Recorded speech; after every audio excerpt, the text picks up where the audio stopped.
A very different feel, a very different New York Red Bulls team over the past couple weeks.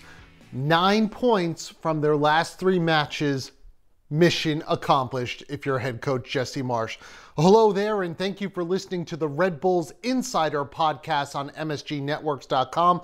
I am Kristian Dyer, your beat reporter for Metro New York newspaper, as well as the Red Bulls Insider here on MSG and MSGnetworks.com. And past couple of weeks, we've talked an awful lot about the impact of the U.S. Open Cup. 3 wins against MLS sides, 3 wins all against what would be considered rivals and traditional rivals for the most part for this team. Now into the semifinals of the U.S. Open Cup, and beyond that, really using this as a springboard to be able to get things right in the MLS regular season. This is now a Red Bulls team that is on the cusp, if their hot form continues, of being able to move into the top 3, if not sooner rather than later, the top 2 of the Eastern Conference.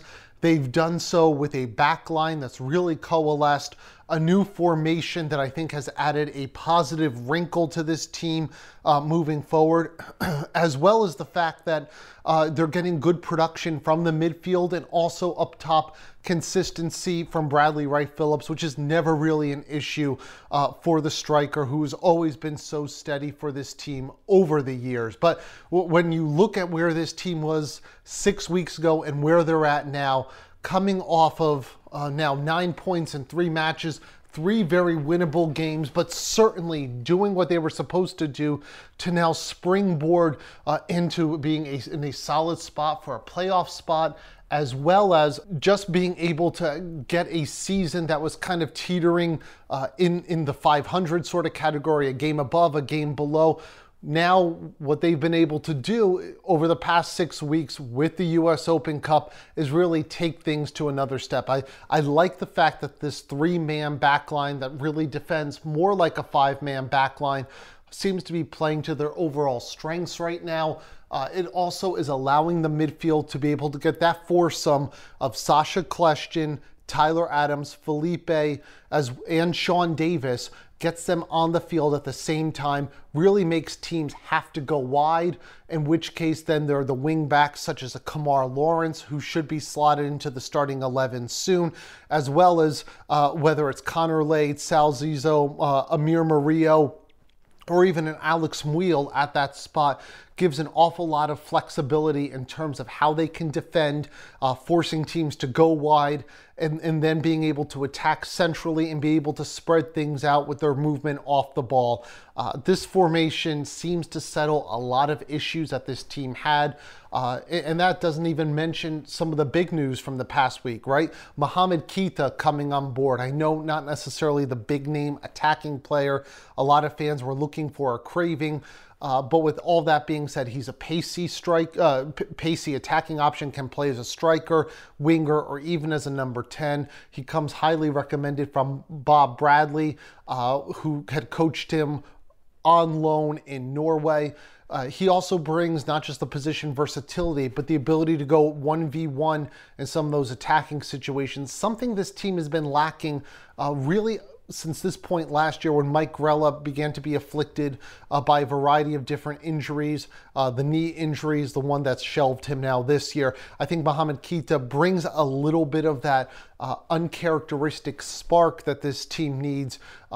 Uncanny, unpredictable in the final third. Also a rocket of a shot, which can help stretch things. His integration into the squad, perhaps not this week in time for New York City FC, but certainly over the upcoming weeks, I would imagine off the bench, and then kind of moving forward, maybe being able to stake a spot in the starting 11. He's an exciting option, and Fidel Escobar, to me, is probably the most exciting one. You're looking at a 22-year-old Panamanian international, someone who had a very good Gold Cup. He certainly has World Cup qualifying experience, just beginning to scratch the surface on his potential. We just mentioned Michael Murillo a few moments ago. His trajectory and his development, being able to bring on board now a fellow countryman to be able to do the same things. This is an exciting development for the Red Bulls when you look at the fact that they've gotten significantly younger now in their back line. The part of the team that was probably the oldest and most lacking of depth, they now addressed with a new international player in Escobar, someone who I think can cover an awful lot of ground from what I've seen with him with the national team, but also moves forward as well. So again, another interesting component for the Red Bulls. So on this week's show, beyond me blabbering with my opening monologue, we're going to sit down with goalkeeper coach Preston Burpo, someone who is certainly going to be very familiar to the hardcore fan, but maybe not a whole lot is known about him. A former MLS goalkeeper. His MLS playing career actually ended against the Red Bulls. So we're going to, sit down and talk with him about that. I want to gauge his thoughts on Luis Robles in particular. To me, there hasn't been a steadier goalkeeper in MLS over the past 3 years, and yet this guy's constantly overlooked for the best 11, for the All-Star game, as well as for the United States national team. You look at Sean Johnson and Bill Hamid, all due respect to them and what they've done, but Luis Robles, in terms of where he's at in his prime, as well as his overall MLS play and the brief opportunities he's had with the national team, Robles deserves an opportunity for a national team call up soon. And I'm looking forward to getting Burpo's thoughts on that. Also going to bring up one or two lifestyle questions for Preston Burpo. Very few people know about his strict vegan diet, as well as some of his off the field interests. So looking forward to sitting down with Preston Burpo in just a few moments.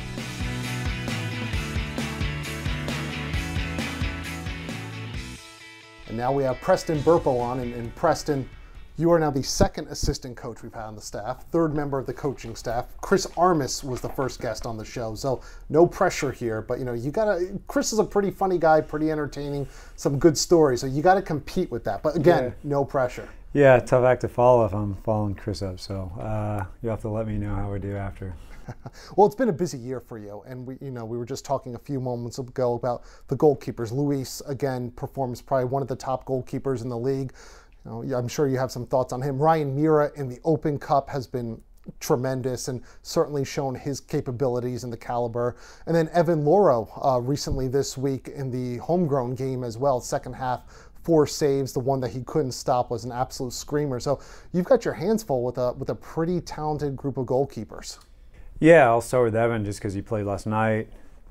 He's come in and his mentality has been really amazing. He came out of school with big ambitions, and he understands it's going to be a long way to go for him to climb the ladder here with the goalkeeper crew we have here. But he comes every day to work, and the fitness coaches have got him super fit, which has been nice to see because that was needed for him to progress as a professional, which he's done. He's worked with a nutritionist, so he's really transformed himself as far as just the physical part.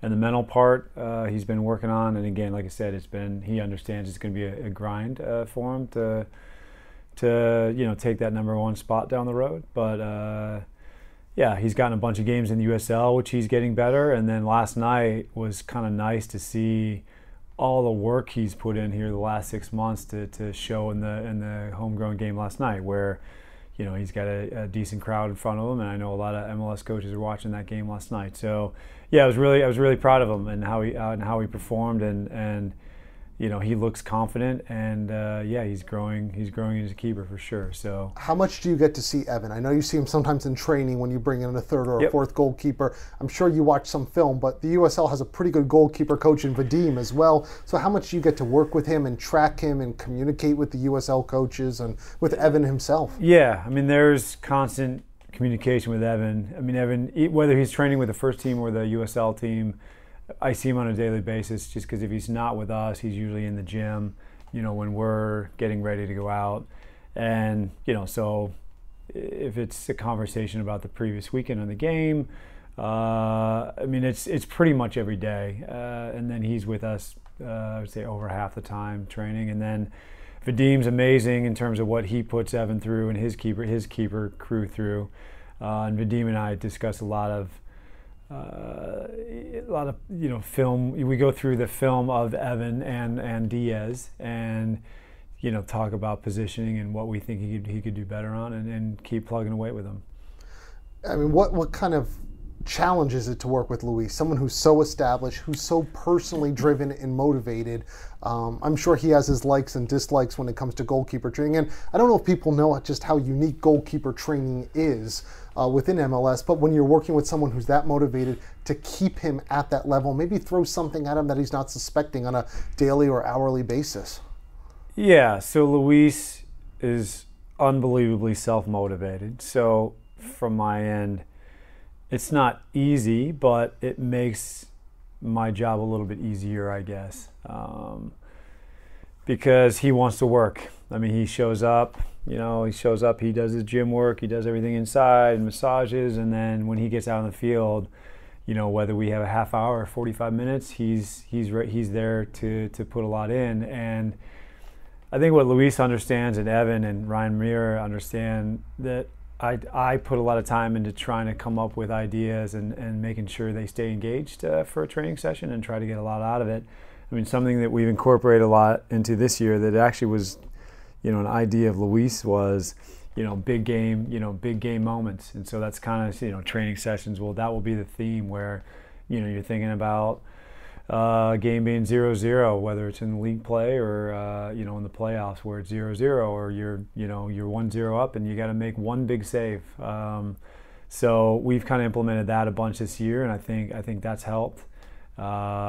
And a lot of stuff I throw at him, I mean, he's open-minded to what we do. So it's been a real pleasure watching him stay at a high level. And I actually, since over the last few years, watching him from afar and then being up close with him, I think he's gotten better. I think he's gotten better, positionally. I think he's gotten better coming off his line, and Jesse has demanded that from him. With the way we play now, we're trying to push our back line higher, which has now meant that Luis has had to come off his line a little bit more. And I think if you tracked mid-season to now, last year mid-season to now, he's still about 12 months.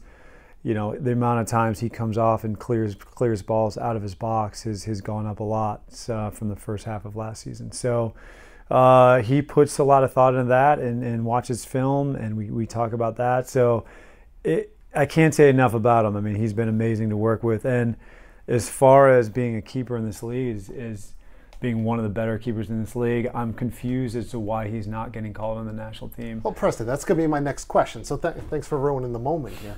Sorry to steal your thunder. Yeah, I mean, I know he got called into some January camps, but still no qualifiers, nothing. And look, the keepers that are being called in, I think they're great keepers, and I think Sean Johnson has had a very good year. I think Hamid is one of the best keepers in the league. When you kind of rank the goalkeepers in the MLS, and obviously you have Tim Howard and now Guzan back. But again, it's confusing to me why a guy like Luis, week in and week out is consistent. He's making big saves. He's composed.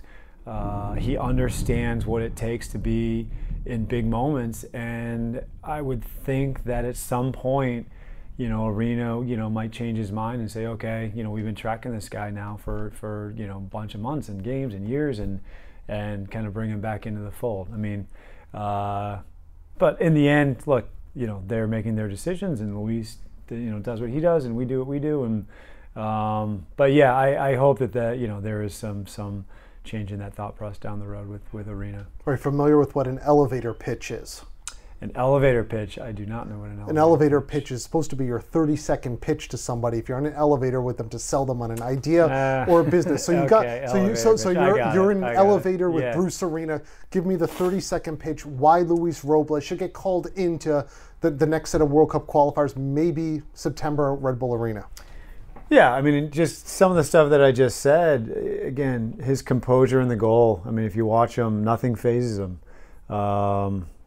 And again, if you're watching games this year, he's made big saves again when it's 0-0. I mean, even take for instance our last game against Montreal. It's 1-0.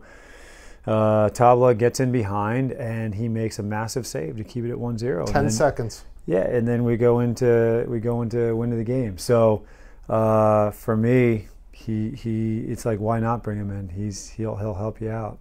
And Ryan Mira, someone when he came here a few years ago as a rookie, was being talked about as an MLS Rookie of the Year candidate, Yep. called into the Irish under-21 national team. That didn't quite work out with the coaching staff there. Looks like he's back 100% from that injury. And that's a tough injury for a keeper. Yeah. As far as the injury goes, it sounded like he got over that, a couple years ago. And then when he went on loan to NYC, he was healthy throughout the 2015 season. And then when I got here last year, he was healthy. And then, he showed this club and his teammates what he could do as far as all the games he played with the USL. He won a championship. He shows that he's a winner. I mean, he shows that, again, talking about big moments, he goes into penalty kicks a couple times last year and pulls out big saves. And then there he was, as the captain of that team. And you could tell going to all those games at home and watching him on video on the road that he was the guy that was carrying that team. And he took a lot of pride in that. So I think the growth for him last year was huge, and getting him a lot of games helped his progression. And then this year, he's come in hoping to play, and he was great in preseason. And then, then he's kind of had to take a backseat to Luis again. Not easy for a goalkeeper. There's only one on the field. No, it's not. And I know there's frustration when you're such a good goalkeeper like Ryan is, but Ryan handles himself professionally every day. And now when he's gone into these Open Cup games, he's performed at another high level. So it's amazing to see how well he does. Again, and he's not getting consistent games this year, but his training habits have been great, and so that helps him going into those games for sure. Is there a young keeper coming up through the academy system who excites you? Who's someone you've seen kind of take those progressions? There's a lot that come through the Red Bull system. There are field players, and now we're starting to see with Rafa coming up through the academy, Evan as well, an academy product. Right. Yeah, there's a kid, Alex, who's done pretty well for the academy, and there's a couple other younger kids, but I think those are kind of years away at this point. So let's rewind now, a year and a half. Jesse comes to you, I guess during the off season. This was before the 2016 season started, and said, we're interested in you for goalkeeper coach. What's his elevator pitch to you, or do you not even need one, having watched what he did the year before, winning the Supporters Shield and the way that team played? Right. Yeah, there wasn't much of a pitch. I mean, even when he got the job in Montreal, when he officially got it, he said, what do you think? And it wasn't much discussion. It was like, yes, I'm in. And then when he asked me if I was interested in this job here, there wasn't much of a pitch, right? It's like you just touched on it. The 2015 season they have, the way the club looked like it was going in terms of putting a lot of investment into the team and how well they were doing. And I knew Dennis from Montreal. I'd heard amazing things about Armas, and I mean the answer was yes. It was pretty simple. It was just a matter of a couple little logistics and getting that squared away. So, it took a couple weeks, and as soon as that got squared away, I was very excited to be on a plane heading to Florida at that time. Now, this organization has a lot of resources with the film and things like that. We hear Jesse talk a lot about that in terms of prep for, NYCFC this week or whoever it might be. How does that help you as a goalkeeper coach, these resources, and how do you kind of use them to get Luis ready or Ryan ready week in, week out? Well, our video data guy, Victor Bertini, he's amazing, and he provides me a lot of film with free kicks, and we talk about what free kicks we want to show the goalkeepers during film sessions. So like last week, we're showing stuff on Piatti and Zamali, and so that helps the keepers out. And then what Victor does, he'll take the keepers through penalty kicks also. We've got a massive amount of footage on all the penalty kick takers. So and then post game, every play that the goalkeepers are involved in, we have the opportunity to sit with those guys and show them certain things and positional stuff, and through balls, were they off their line high enough, were they too deep, what were their reactions like, crosses, where were they set up. So I think for all the keepers, Evan, Ryan, and even Luis is still interested in seeing footage about that stuff at this point, and I think that's helped them out a lot, especially on to see where these guys are set up on the through balls. Like I said, that's a big deal. And are they on the front foot and making a step forward first? Coming to this organization, you had a little bit of a checkered past with this organization. You were a former New England Revolution goalkeeper, and the end of the career. Did that ever enter your mind? No, it's funny. And the first person that asked me that when I got to Orlando in preseason, it'd probably been 10 days, 12 days in preseason, and someone mentioned it, and I was like, oh yeah, okay, sure. So the injury happened. It was just kind of a fluke injury. I did a half marathon almost exactly a year after the injury, and ever since then I don't really think about it. People bring it up, and it's like, oh yeah, if you want to see a scarred leg, and I'll show it to them and I'll talk about it. But it's a good party trick. Yeah, I don't get emotional about it anymore. I mean, for the first year, if you would have asked me about it, I could have broken down, and then it would have been an uncomfortable situation for the person to ask me about it. But ever since the run, I got past it and don't put much thought into it. Well, you're a fitness nut, so you run the half marathon. What was that time like? A year after a tough injury? I don't remember the exact time. I was just happy to get through it, and it was just kind of emotionally kind of washed away everything and kind of put everything behind me. A lot of people don't know you're a level 6 vegan, right? You don't eat anything that casts a shadow. Are there certain levels of That's vegan? An old Simpsons joke. Yeah, okay. Anything that casts a shadow.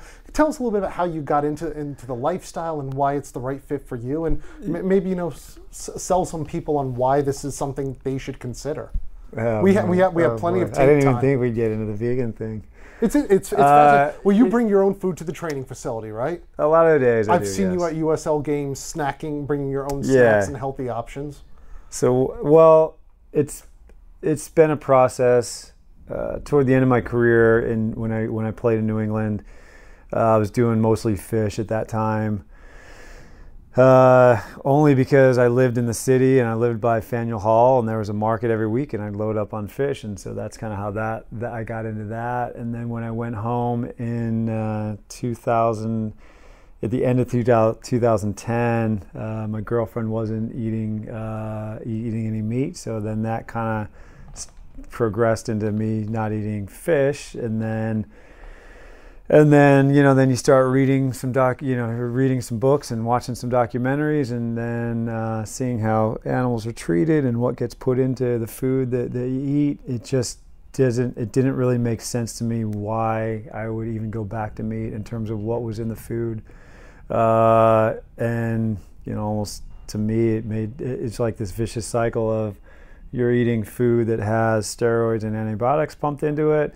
Then you eat it, then you get sick, and then you have to go get antibiotics, and then it's just like this constant cycle of stuff you're putting in your body. So I didn't get to that point right away, and that's not why I started. But after a year or so, that's where I ended up, and I feel pretty good, and so I think I'm doing all right. You hear a lot of athletes say, "Oh, I would never do that because I need fat. I need the proteins." Yep. You're active. I mean, you're doing as much running as a lot of those guys, and you seem to benefit from the lifestyle. Yeah, I think if you put any time in it, you can spend an hour reading or watching something, and you realize that you don't really need to eat what a lot of people are eating to get by. So, I mean, I was living in Colorado, and I ran into some ultra-marathon runners that were vegans.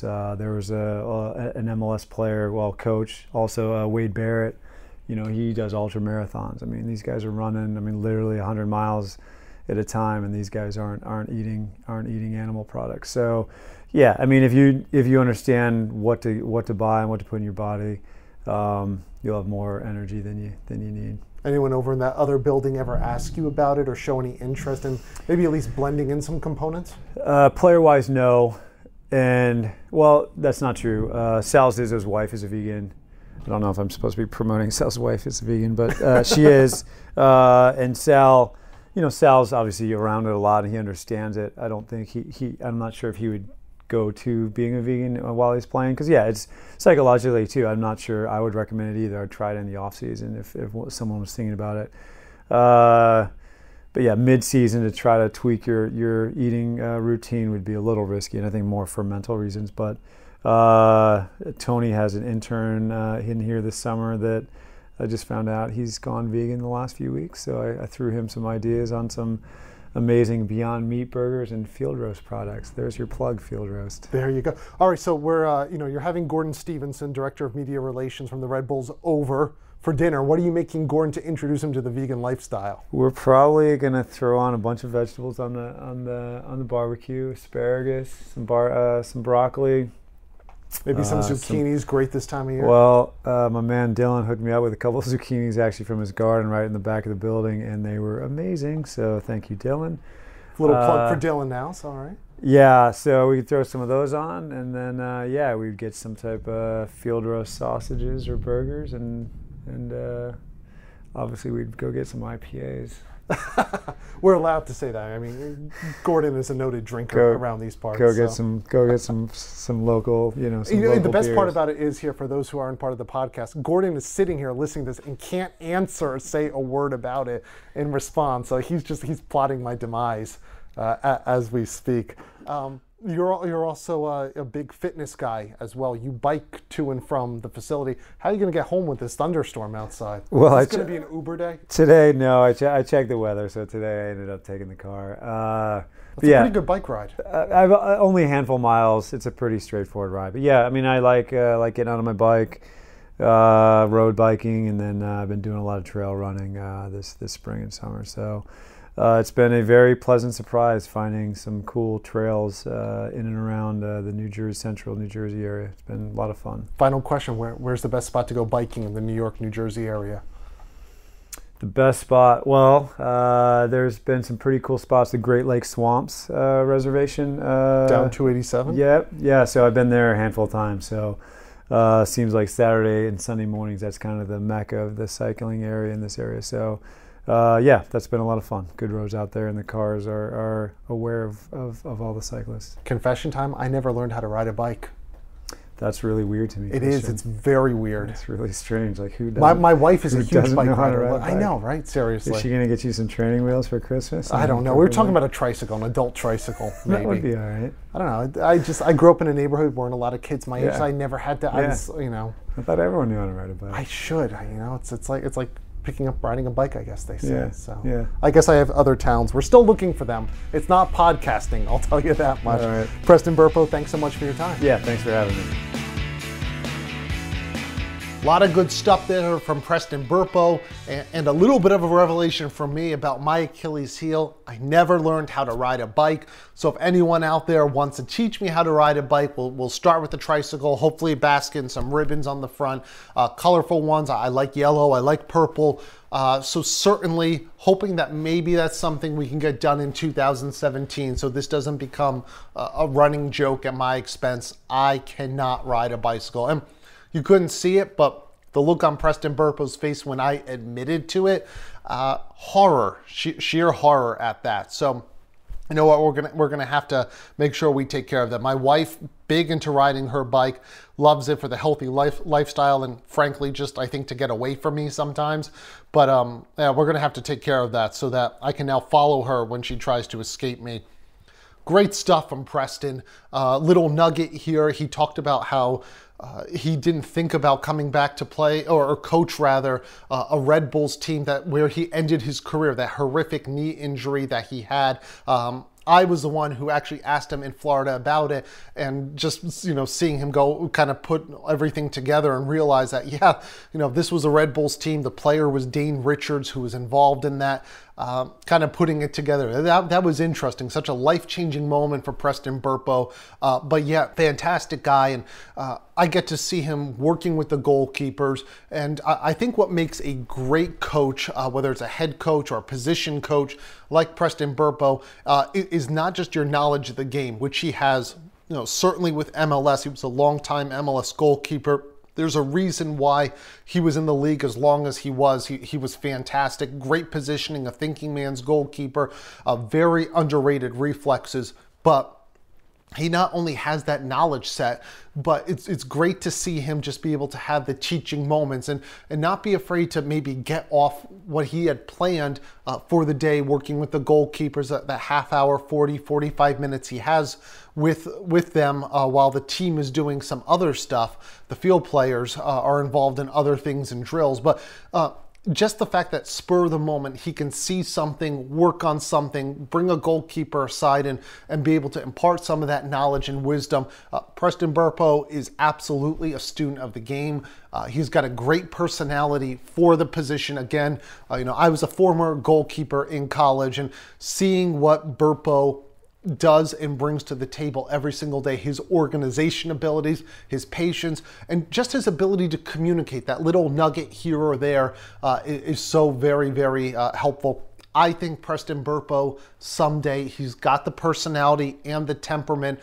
Wouldn't surprise me to see him actually be an MLS head coach someday. He certainly is, as I said, a student of the game, but I think also someone who just has that ability in his own way, his own mannerisms, to be able to communicate, impart some insight. Really great talk, to be able to sit down with him, and appreciate Preston Burpo, the Red Bulls goalkeeper coach, being able to come on the show today and join us.